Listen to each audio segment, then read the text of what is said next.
Tony Stark was adopted. Robert Downey Jr. is coming back to the MCU as Doctor Doom. You already know that. And the surface red on the casting makes sense. Familiar face, emotional weight, built-in audience investment. But there's a theory that explains it on a structural level. And it starts with a single moment in Avengers Endgame that almost everyone walked straight past. When Tony and Steve travel back to the 1970s, Tony punches July 4th, 1970 into the time-space GPS. Here we go. A detail that barely registers while you're watching. But Tony Stark's official birthday is May 29th, 1970. He should already exist. So why is Howard Stark talking about his wife being pregnant like the baby hasn't arrived yet? My wife's expecting, and too much time at the office. Tony looks visibly confused in that scene. He buries it in sarcasm because that's what Tony does, but the expression doesn't quite go away, like something just doesn't add up, and he knows it. In Marvel's Earth 616 comics, Tony Stark is adopted, Howard's biological son dies young, and Tony is brought into the family later. The MCU has never confirmed this, but apply that to Endgame, and that scene in 1970 stops being a continuity glitch and starts looking deliberate. The theory runs like this. The baby Howard was expecting in 1970 wasn't Tony at all. What if that child was destined to become Victor Von Doom, and something changed that? One child raised by the Starks becomes Iron Man. The other, raised elsewhere, becomes Doom. Two outcomes of the same origin, which means Doom showing up wearing Tony's face isn't just a casting callback. It's a claim, a statement that he's the one who should have had that life. And if Tony always subconsciously sensed he didn't quite fit in that family, his entire strained relationship with Howard reads completely differently. Potential, if that's true, you'll be a great man someday. I'll get the bags.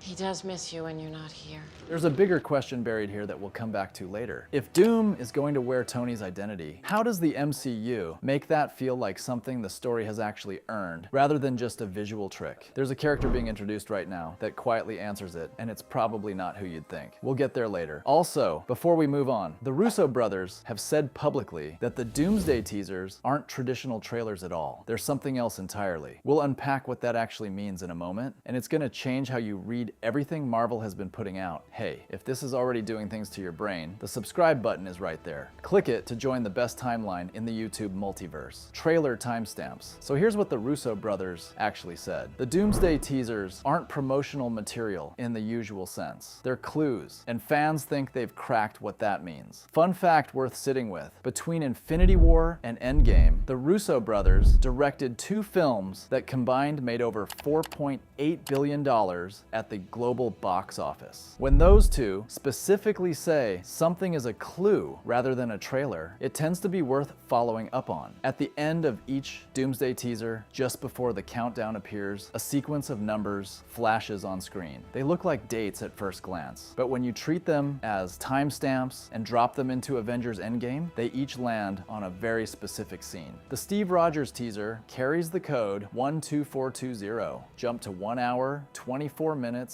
and 20 seconds into Endgame, and you land on the Ancient One, explaining to Bruce Banner exactly how tampering with the past doesn't repair reality. It fractures it. And that close splits. Now this may benefit your reality, but my new one, not so much. The Thor teaser's code takes you to Loki, shape-shifting into Captain America, light and playful on the surface. Thematically, it's about identity, deception, and the instability of who gets to occupy which role in the story. The X-Men themed teaser's timestamp lands on Rocket, telling Thor he still has something worth fighting for. Come here. Right here. You think you're the only one who lost people? What do you think we're doing here? A scene about loss, second chances, and refusing to stop even after everything's gone wrong. And the final code points to Rocket asking Ant-Man whether he wants to go to space. It's like a little puppy, all happy and everything. Do you want to go to space?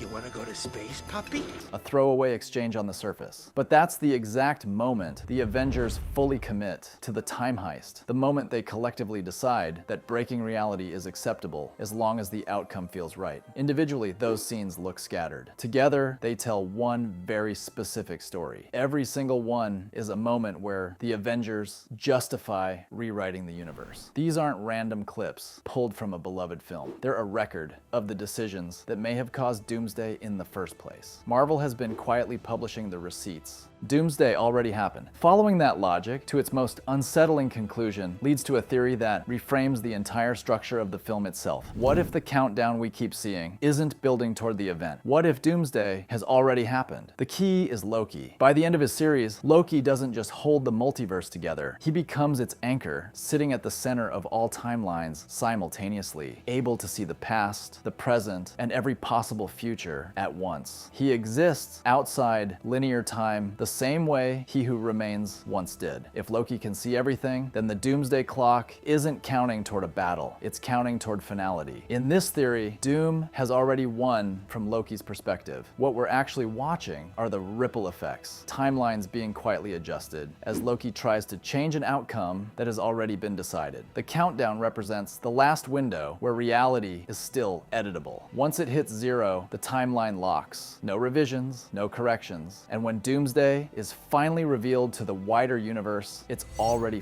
far too late to change any of it. The film isn't about preventing the apocalypse. It's about watching the last failed attempt to undo it. And the most quietly devastating part of that reading is that even Loki, a being who can see every possible future simultaneously, couldn't change what was already coming. That's not a power fantasy. That's a tragedy wearing the costume of a superhero movie. It's Cap's fault. But if Doomsday was coming regardless, something had to set it in motion. And the most morally uncomfortable theory in this entire conversation places the blame not on a villain, but on the most beloved hero in the MCU. Dr. Doom believes Captain America caused Doomsday. At the end of Endgame, Steve Rogers travels back to live a full life with Peggy Carter. Should I put the stones back? I thought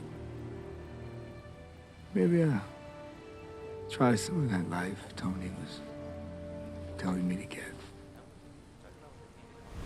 The film frames it as perfect and earned. But under the multiverse logic, the MCU, built out through Loki, No Way Home, and Multiverse of Madness, staying in the past creates branch timelines. Multiple versions of Steve Rogers now exist across reality. Timelines overlapping, colliding, and destabilizing each other. Pattern interrupt worth pausing on. In Marvel lore, an incursion is what happens when two universes begin occupying the same space. The result is total annihilation of both. That concept was introduced into the MCU in Multiverse of Madness, and it's quietly become the most load-bearing piece of post-Endgame infrastructure the franchise has built. In this theory, Doom traces the destabilization directly back to Steve's decision. He concludes the Avengers are too emotionally invested to fix what they broke, and sees himself as the only one willing to act on a truth everyone else is too sentimental to face. That completely reframes him. He's not angry because the Avengers defeated him. He's angry because they treated the mistake as a triumph, took the photograph, and walked away. Doomsday becomes a moral argument as much as a physical one. And the version of that argument you can't just dismiss is the one where Doom's logic actually holds up. Doom is removed from Fantastic Four. That framing of Doom as someone responding to a wrong rather than simply committing one gets pushed even further in the next theory. This one starts as a fan-made edit, but the concept it builds fits the MCU's established rules in a way that's genuinely difficult to wave off. The theory is that during Fantastic Four, Doom wasn't just present, he was pivotal, and something went badly enough wrong that Reed Richards made a choice. Instead of defeating Doom, he removed him from the timeline entirely. Not killed, not imprisoned, erased. In this version, Doom's obsession with Reed isn't intellectual rivalry or ego. It's the trauma of being unmade. Doom knows he existed, he knows he mattered, and he knows that the man who positioned himself as a hero decided it was cleaner to delete him than to deal with him. The MCU has shown consistently, from Loki through to Multiverse of Madness, that rewriting reality doesn't erase consequences. Things bleed back. Removed beings don't always stay gone. If Doom was erased through reality revision, then his return isn't for conquest, it's for correction. And the most dangerous version of any villain is the one who can make a completely reasonable case that they're the wronged party. Loki's plan. If Doom is the wrong party, and if a traditional Avengers lineup isn't enough to counter a being who genuinely believes he's correcting history, then the question becomes who actually has the range to deal with something on that scale. And the answer answer against most reasonable expectations might be Loki. The theory draws from a comic run called Avengers Forever, which introduces a Loki variant whose entire purpose is protecting the multiverse. In that story, Loki faces a version of Doom trying to rewrite all of existence in his own image. Neither of them fights alone. Loki assembles a team pulled from across realities, multiple Captain Americas, a Phoenix-powered Old Man Logan, a cosmic Black Panther, and a version of the Thing built entirely from Infinity Stones. Fun fact, the Infinity Thing is a completely real Marvel Comics character, and it is as wonderfully unhinged as it sounds. The theory is that Doomsday adapts this directly. Loki doesn't face Doom with the standard lineup. He recruits every surviving version of the Avengers he can find across realities, not to win cleanly, but to challenge Doom on every front simultaneously, and by just enough time to change what he can already see is inevitable. It would explain why Doomsday feels structurally less like a traditional superhero film and more like a collision of timelines, fewer standalone heroes, more variants, wars fought across realities rather than cities. In this version of the story, Loki isn't the trickster. He's the general, and a general who can see every possible future is either the most powerful being in the room or the only one who fully understands how badly it all ends. Rune King Thor. If Loki is the general, someone still needs to be the weapon. And one of the most carefully constructed theories here has been hiding inside Thor's arc since Ragnarok in 2017, building quietly while everyone was looking somewhere else. The theory is that Doomsday transforms Thor into Rune King Thor, and the groundwork runs all the way back through his solo run in plain sight. In Ragnarok, Odin tells Thor that even with two eyes, he's only ever seen half the picture.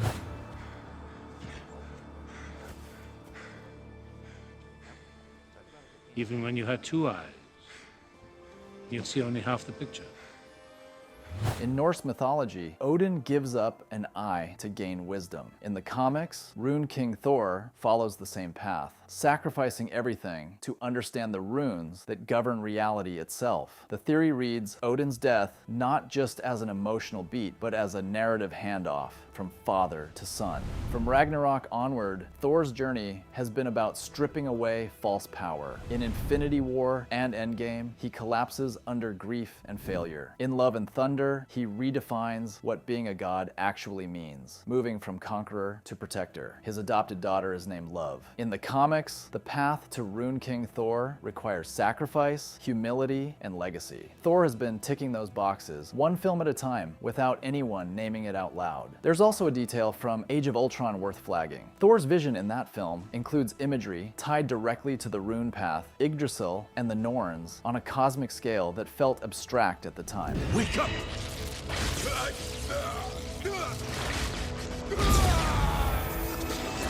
At the time, it read as a world-building atmosphere. Now it reads more like a map someone drew a long time ago and left in an obvious place. Rune King Thor doesn't win by being stronger. He wins by understanding the rules of reality better than anyone else in the room. And if Doom is the threat, raw strength was never going to be enough. Wonder Man. Which brings us back to the question we left open at the very start. If Doom is gonna wear Tony Stark's face and claim his entire legacy, how does the MCU give that move the narrative foundation it needs to feel earned rather than just strange? The answer might be Wonder Man. Simon Williams is being introduced into the MCU right now, and his comic history does quiet but important work here. In the comics, Ultron uses Wonder Man's brain patterns, not memories, actual cognitive patterns to construct vision. Simon is left fractured by it, knowing part of him exists permanently inside someone else. Later, Wanda asks to reuse those same patterns to rebuild Vision again. The second time around, no one even asks Simon's permission. The idea threading through the entire Vision-adjacent trilogy is that identity isn't sacred once it becomes data, a face, a mind, a legacy. These things can be copied, repurposed, or claimed by someone else entirely, correctly, and the MCU is building that argument right now, before Doomsday arrives to make use of it. Wonder Man isn't a random addition to the slate. He's the proof of concept. He's the MCU showing it's working before Doomsday ever asks the question out loud. Every theory in this video connects back to one idea. The Avengers rewrote reality, and reality has been building a case against them ever since. Whether Doom turns out to be the cause of all this, or simply the consequence, might be the only question Doomsday actually needs to answer. If this video connected dots you didn't know needed connecting, the like button and the subscribe button are both right there for the clicking, so what are you waiting for?